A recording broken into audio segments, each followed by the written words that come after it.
예배를 반가운 분들이 오셔가지고 예배를 같이 드릴 수 있게 되었습니다. 우리 팬들아 성혜성 선생님 잠깐 자리에서 일어서 주시고 볼륨 좀만 낮춰.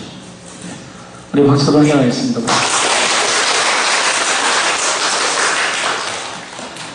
그리고 우리 그 네팔에서 귀한 그 손님들이 오셨습니다.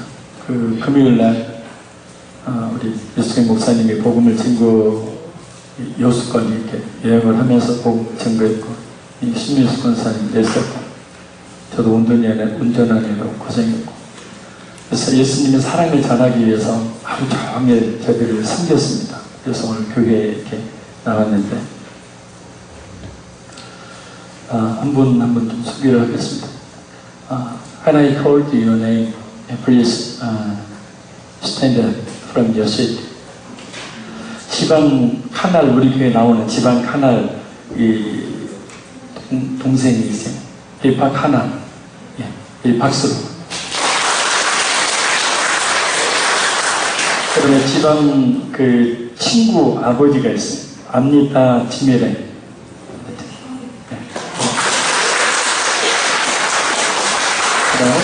저 아버님의 딸, 좀 전에 낳았던 압니까 지메레.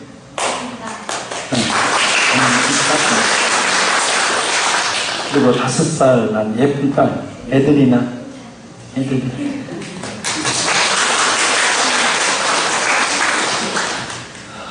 Welcome to our Hwapheng Presbyterian Church in Jesus' name and all church members' name.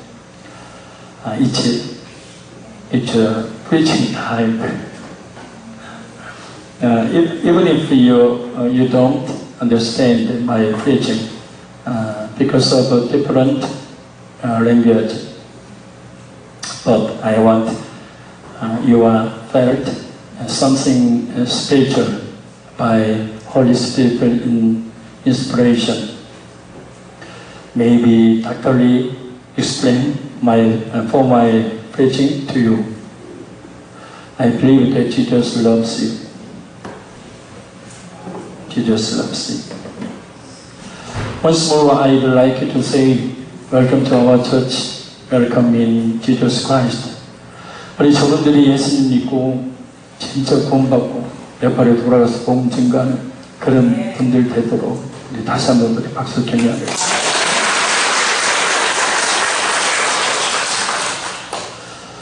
자, 우리 서로 인사 한 번 더 나누겠습니다. 주님을 사랑합니다. 우리 서로 사랑합니다.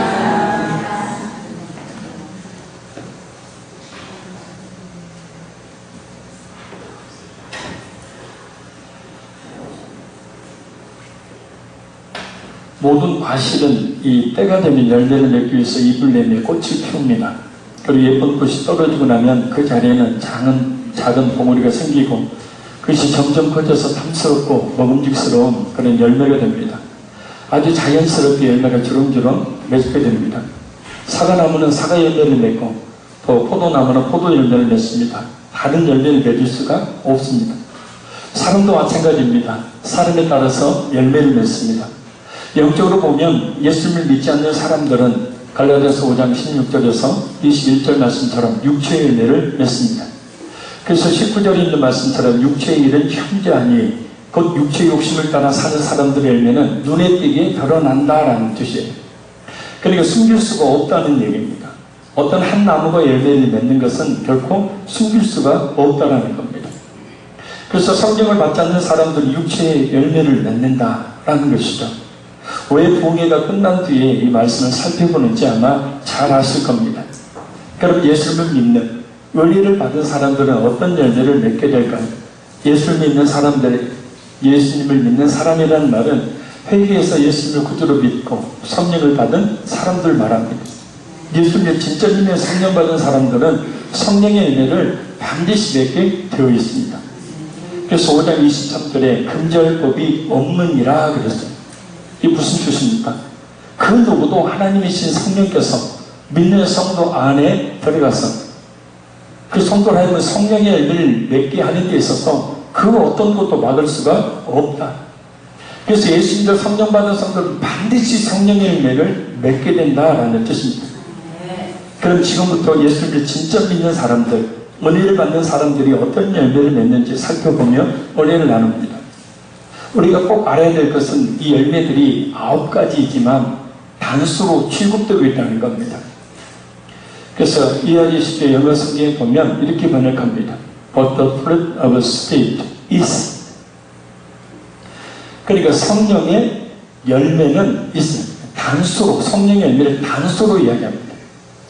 그러면서 love, joy, peace, patience, kindness, goodness, faithfulness, gentleness, and self-control.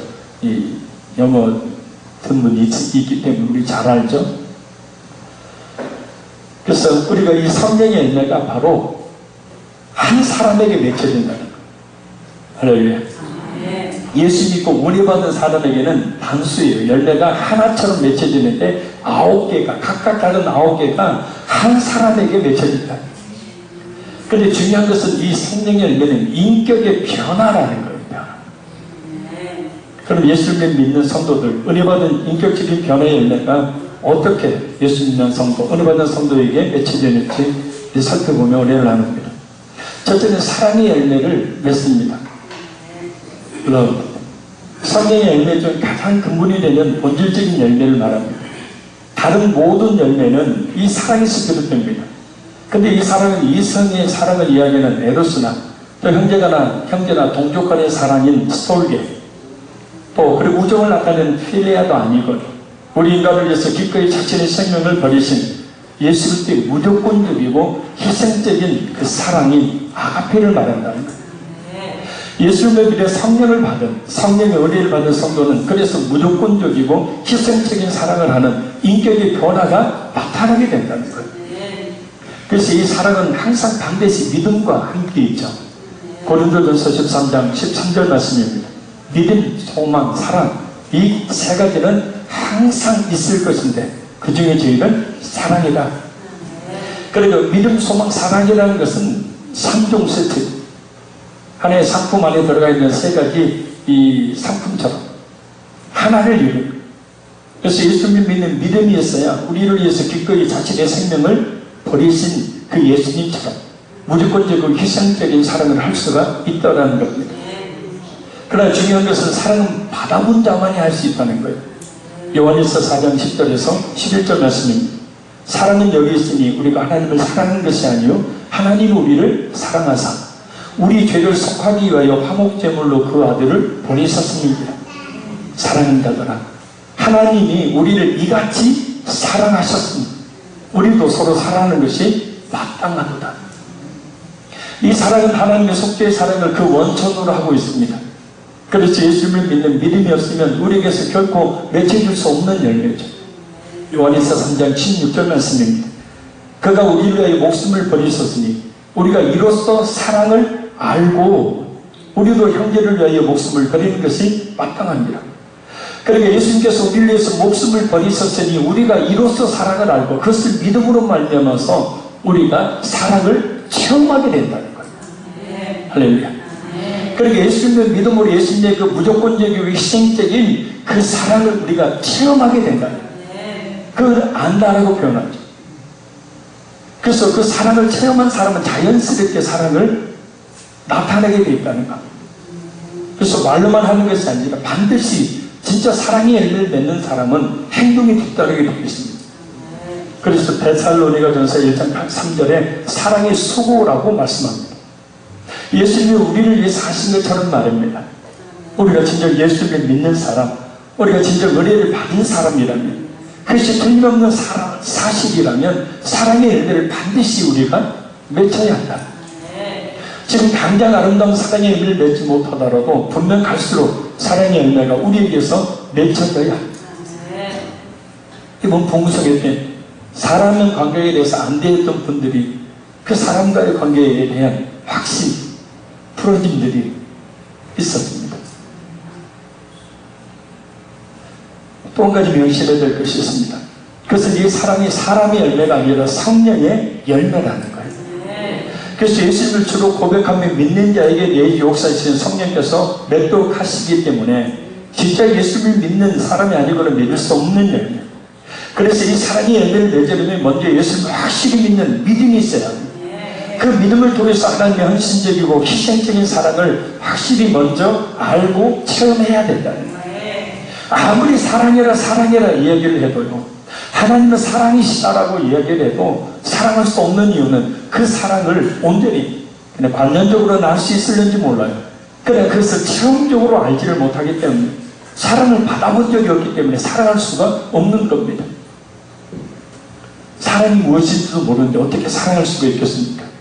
그러나 예수님의 영이신 성령을 받은 성도라면 얼마든지 그 사랑을 할 수가 있습니다. 예수님의 그 말로 다 표현할 수 없는 그 십자가에 그 사랑을 성령을 통해서 우리가 받았기 때문에, 그런데 예수님처럼 가족들과 이웃들을 향해 무조건 조건이 없는 사랑.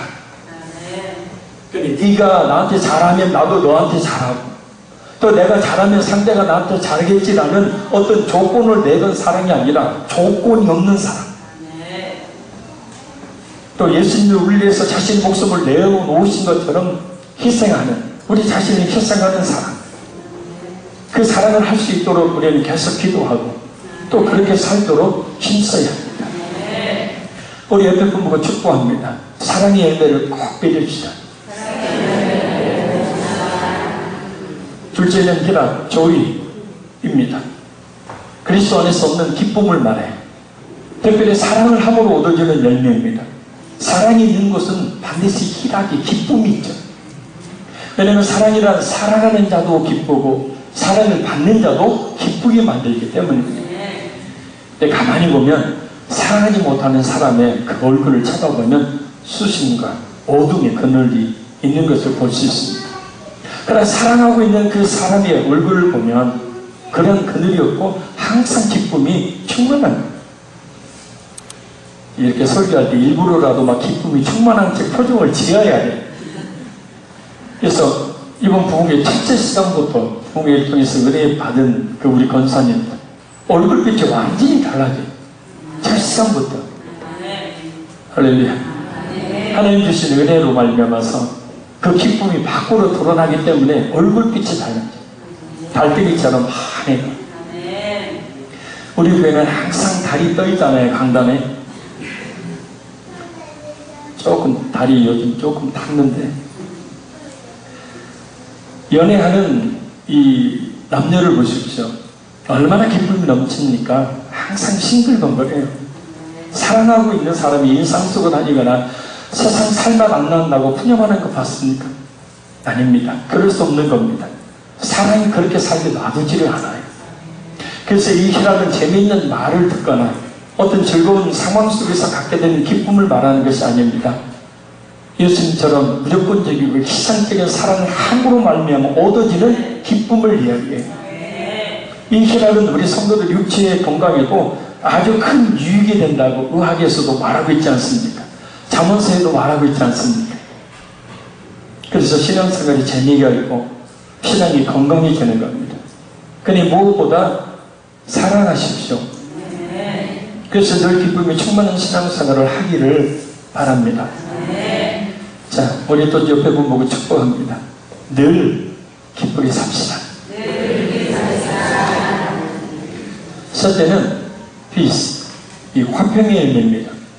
이 화평은 세상의 것으로 누릴 수 없는, 오직 예수 그리스도를 통해서 누릴 수 있는 평안을 말합니다. 그럼 어떻게 이 화평의 열매를 맺을 수 있을까? 먼저 하나님과의 관계가 화평의 관계가 돼야죠. 우리는 원래 죄로 인해서 하나님과 원수가 되었었습니다. 그래서 하나님과 화평할 수 없었고 하나님께 가까이 갈 수가 없었습니다.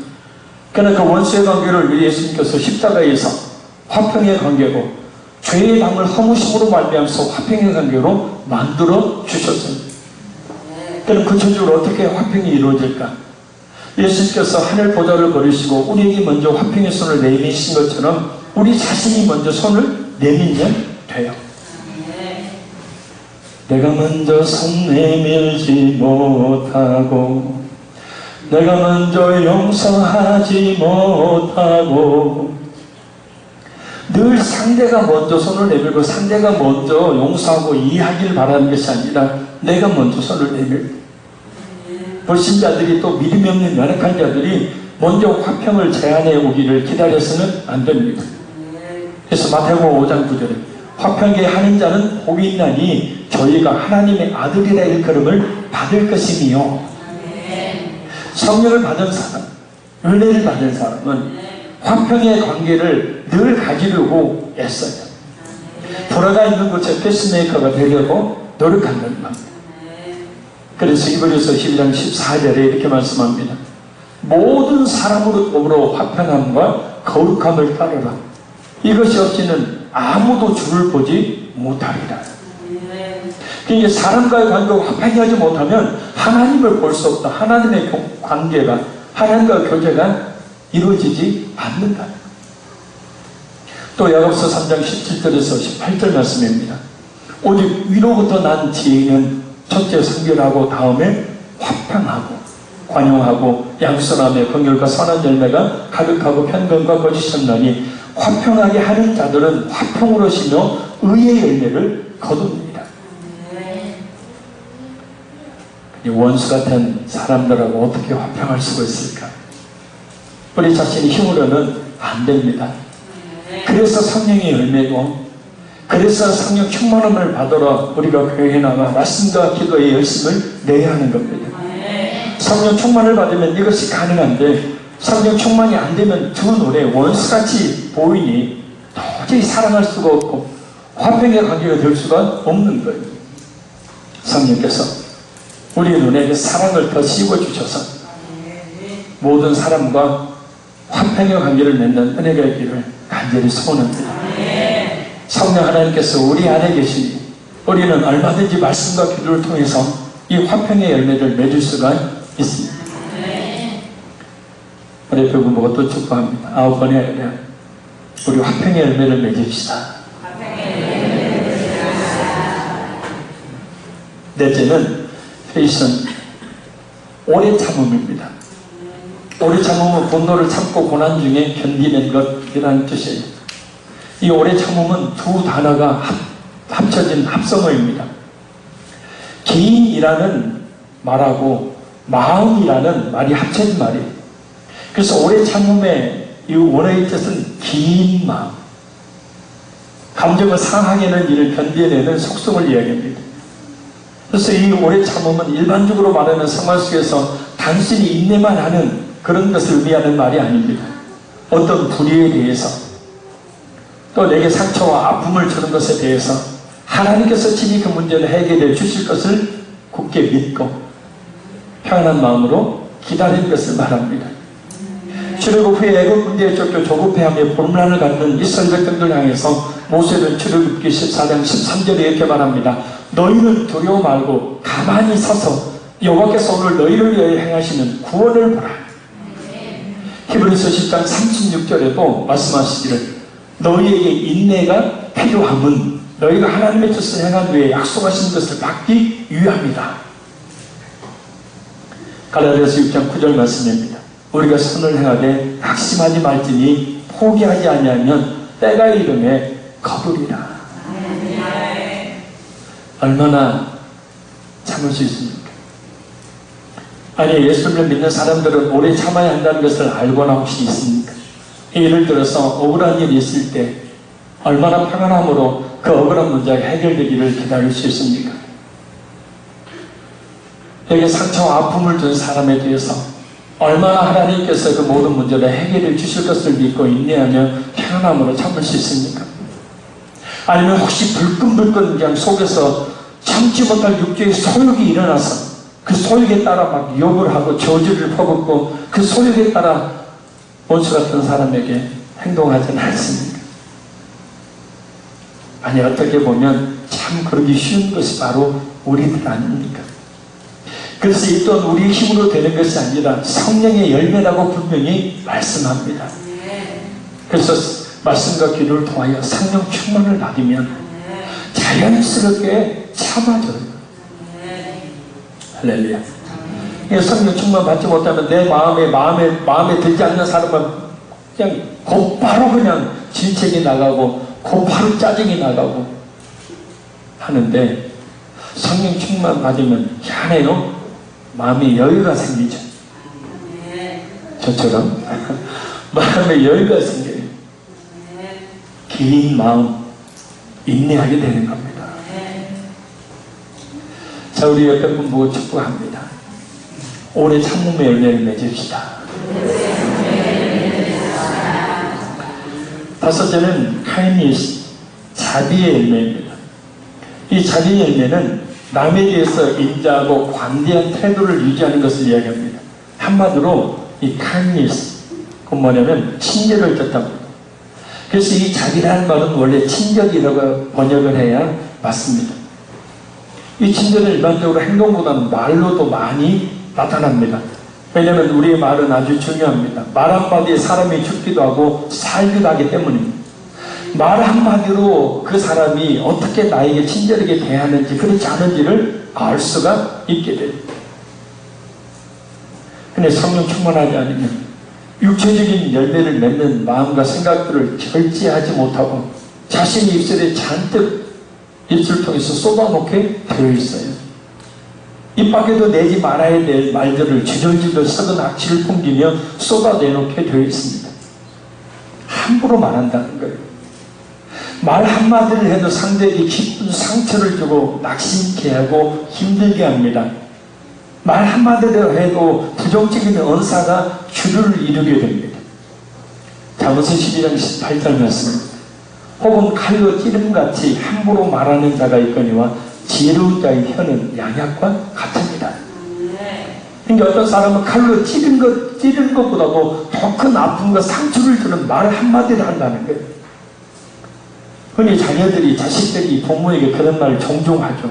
나 왜 낳았어? 우리 집은 왜 이렇게 가난해? 왜 우리 부모는 이렇게 능력이 없어? 엄마 아빠는 왜 이렇게 능력이 없어?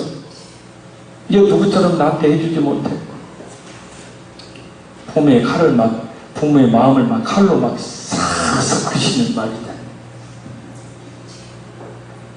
아모스 15장 1절 말씀입니다. 유순한 대답은 분노를 쉬게 하여도 과격한 말은 노를 격동하느니라.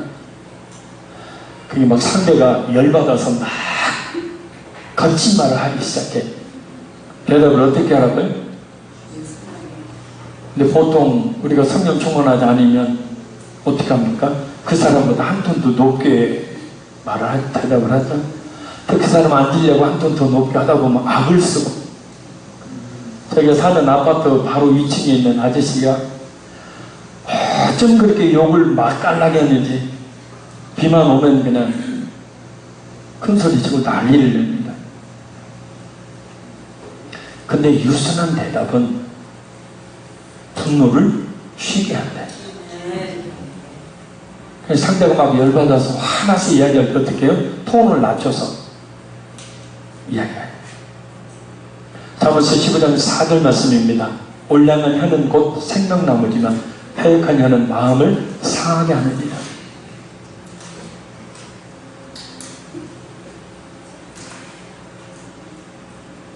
그냥 성령 충만하면 전혀 다르죠. 성령께서 우리 입술까지 주관하시는 역사가 일어나기 때문입니다. 시편 141편 3절에 여호와여 내 입 앞에 파수꾼을 세우시고 내 입술의 문을 지키소서.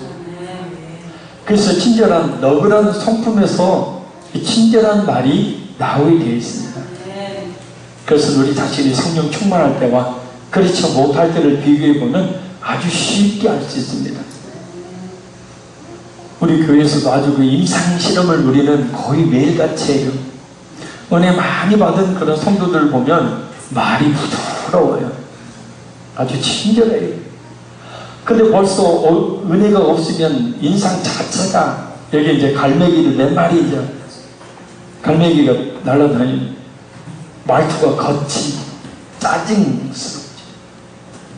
그래서 성령의 열매는 우리로 하여금 이렇게 다른 사람에게 상냥하게 대하는 친절의 열매를 맺게 된다. 우리 옆에 분 보고 인사합니다. 우리 서로 친절합시다. 자, 여섯째는 양선입니다. 이웃에게 선을 행하는 자선행위를 말합니다. 일반적으로 세상을 보면 자선사고를 하는 사람들이 많아요. 그러나 사람들에게 보이기엔 행동에 그치는 경우들이 대부분입니다. 성경에는 믿음 없이 하는 모든 것이 죄라 말합니다. 그러니까 그들이 객관적으로 볼 때는 선을 행하는 것 같지만 믿음이 없이, 예수 그리스도를 믿는 믿음이 없이 하는 모든 선한 행위는 결국은 자신을 드러내려고 하는, 그죠? 죄를 짓는 일이다. 그러나 진정한 이 베품은 성령께서 주시는 것이니까 선한 동기, 또 선한 목적을 가지게 됩니다. 이 미얀마 김정은 선교사님이 제기했던 그 이야기가 아직도 마음에 남아 있습니다. 저는 그렇게 생각했거든요. 지금까지 뭘 줄 때 반드시 그리스도의 사랑을 전하고 그리스도의 사랑을 기본적으로 해서 뭘 나눠줘야 된다고 생각을 했는데 그분은 그게 아니었더라고요. 무조건 주라는 겁니다. 무조건 준다는 거예요. 무조건 준다. 근데 떡하니 그 사역지에 가서 나타나는 열매를 보니까 무조건을 준다는 것이 더 큰 열매를 맺는구나 라는 것을 알 수 있었어요. 왜냐하면 아무런 이유와 목적, 대가 없이 그냥 줘요. 그러니까 일반적으로 다른 사람들은 뭔가를 바라고 주는데 그리스도 예수의 사람들은 아무것도 바라지 않고 베풀어요. 그러니까 믿지 않는 사람들이 그것을 받으면서 생각하는 겁니다. 왜 저 사람은 아무런 것도 바라지 않고 내게 이것을 주는 걸까? 바로 예수 믿는 사람이라는 것. 그것이 예수 믿는 사랑이라는 것을 자연스럽게 알게 되더라고요. 성령님은 예수님께서 자신의 생명조차 내어놓으신 것처럼 우리를 하여금 자꾸 베풀도록 하시는 분이라는 걸 꼭 기억하시길 바랍니다. 진짜 예수 믿어 성령을 받은 성도라면, 은혜를 받은 성도라면 있어도 없어도 많이 베푸는 삶을 살아야 합니다. 없어서 못 베푼다고요? 거짓말입니다. 좋은 속담 있죠. 콩 한 쪽도 나눠 먹는다. 두 랩돈을 가지고 있었던 과부는 예수님께로부터 가장 많은 헌금을 드린 성도라는 칭찬을 받습니다. 우리가 하지 않으려고 해서 그렇지, 하려고만 하면 얼마든지 우리는 베풀 수가 있어요. 할렐루야.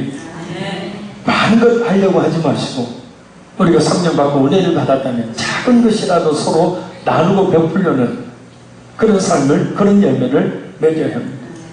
그래서 초대교회 성도들은 전 자산을 다 팔아버렸잖아요. 전 자산을 다 팔아서 교회 앞에 가져오고 그 위에는 그 자산을 성도들에게 나누. 전 자산 다 팔아서 교회에 헌금하라는 얘기가 아니고 성령의 열매는 양선, 베푸는 것이니까 받는 것보다는 베푸는 게 더 기분이 좋아요. 더 기뻐요. 그렇죠? 그래서 왜 안 주나? 왜 안 주나 하지 말고 어떻게 하면 내가 줄까? 자, 우리 또 옆에 분 보고 인사합니다. 베푸는 삶을 삽시다. 네. 자, 일곱 번째는 faithfulness, 충성입니다. 이 단어는 믿음과 같은 단어예요. 진실을 의미하기도 합니다. 그래서 이 단어는 주로 하나님에 대한 신실한 태도, 사람에 대한 신실한 태도를 말해요. 종합하면 하나님을 향해서 또 사람에 대해서 믿음을 끝까지 지키며 본분을 다하는 것을 이야기합니다. 그럼 어떤 사람이 충성할까? 하나님을 두려워하는 사람, 자신의 약함과 부족함을 아는 사람. 그래서 그 사람은 하나님을 의지하기에 절대 변절하지가 않습니다. 왜냐하면 충성은 두 마음을 품지 않는, 변하지 않는 것을 말하기 때문에, 아니 자신이 약하고 부족하기에 변할 이유를 찾지를 못하는 겁니다. 하나님 앞에 교만해지니까, 사람들 앞에 교만해지니까 변하는 것이지, 하나님 앞에 겸손하고 사람 앞에서 겸손해지면 늘 약하고 부족하기에, 연약하기에 변할 수가 없는 거예요. 자신의 힘을 의지하는 사람은 쉽게 변하자. 그래서 성령을 받은 사람은 충성합니다. 하나님을 향한 신앙에 변질이 없고 사람에 대한 그런 마음에 변함이 없어요. 두 마음을 품지 않기 때문에. 그것이 바로 충성입니다. 그래 예수를 믿는 우리, 은혜 받은 우리는 마땅히 이런 충성의 은혜를 맺도록 해야 될 줄로 믿습니다. 또 우리 옆에 보고 축복합니다. 충성의 열매를 맺읍시다. 다시 한번 하나님에 대해서 변하지 말고 나도 당신에 대해서 변하지 않겠습니다.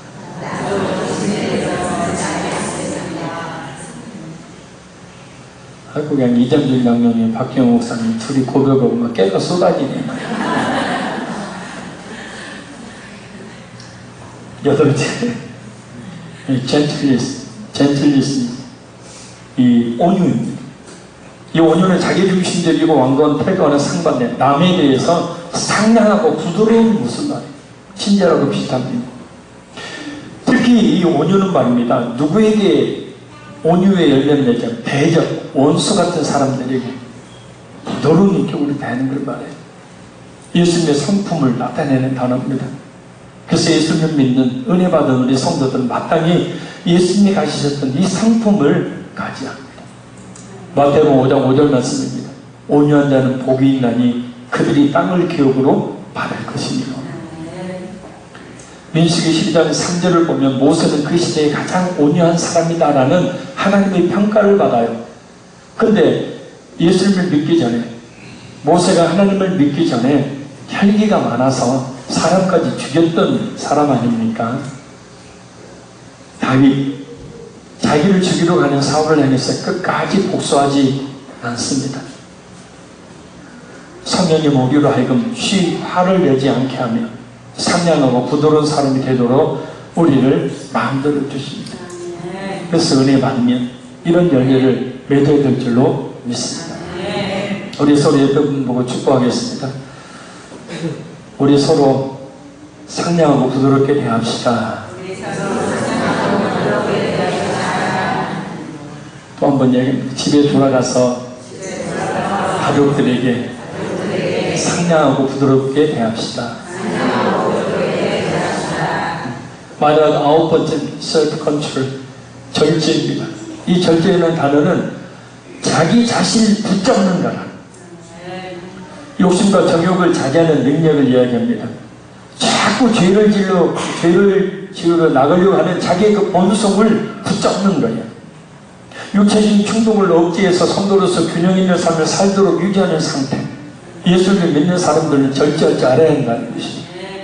죄뿐만 아니라 먹는 것, 마시는 것, 입는 것, 자는 것, 그리고 여러 가지 집, 자동차 등등 분수에 맞지 않거나 분수에 지나치는 것에 대해서 자신을 절제하게 자제하는 능력이 있어야 된다. 자기 자신을 욕망으로 나아가지 않도록 날마다 말씀과 기도를 통해서 꽉 붙들어 매는 거예요. 셀프 컨트롤, 절제입니다. 그래서 바울 사도는 어떻게 했어요? 고린도전서 9장 27절에 날마다 자신을 복종시킨다. 자, 우리 마지막 인사 나눕니다. 우리 절제합시다. 결론적으로 말씀드립니다. 성령의 열매는 예수를 믿어 성령을 받은 사람들이, 은혜 받은 사람들이 맺는 인격의 열매를 말합니다. 근본적으로 인격의 변화가 일어난다. 사람이 달라진다는 겁니다. 그러나 예수님을 믿고 성령 받는다고 무조건 처음부터 이 9가지 열매가 맺혀지는 것은 아닙니다. 사과나무가 하루아침에 사과 열매를 맺을 수 없듯이 말입니다. 우리 믿음이 성장하듯이 우리의 열매 또한 날마다 자란다는 사실을 알고 성령의 열매를 맺기를 심사해야 합니다. 성령의 열매는 가만히 있으면 자동적으로 맺혀지는 것이 아니고 우리의 열심 있는 말씀과 기도가 자양분이 되어야 한다. 말씀과 기도라는 자양분이 있었을 때에 바로 성령의 그 아름다운 열매들이 맺혀지게 됩니다. 그래서 인격인 열매가 아닌 성령의 열매라고 말합니다. 늘 성령을 구하고 성령 충만을 받기를 바랍니다. 이번 부흥성령을 통해서 받은 은혜, 반드시 이와 같은 성령의 9가지 열매를 맺음으로 하나님을 기쁘시게 해드리고 온 땅 위에 넘치는 하나님의 그 크신 은혜를 더욱 받기를 바랍니다. 우리 나약하여서 우리 힘으로 성령의 열매를 낼 수 없지만 그러나 성령의 열매를 맺어야 된다는 그것이 우리에게 주어진 길, 그것이 하나님의 뜻인 줄로 믿습니다. 우리 찬양을 부르신 후에 하나님 은혜 더욱더 충만히 받고 무엇보다 성령의 열매를 맺는 그런 삶을 살게 해주시고 말씀과 기도가 그 열매를 맺는 자연물인 줄 믿사오니 늘 하나님의 말씀과 기도에 열심을 내게 해 주시라고 우리 기도하겠습니다.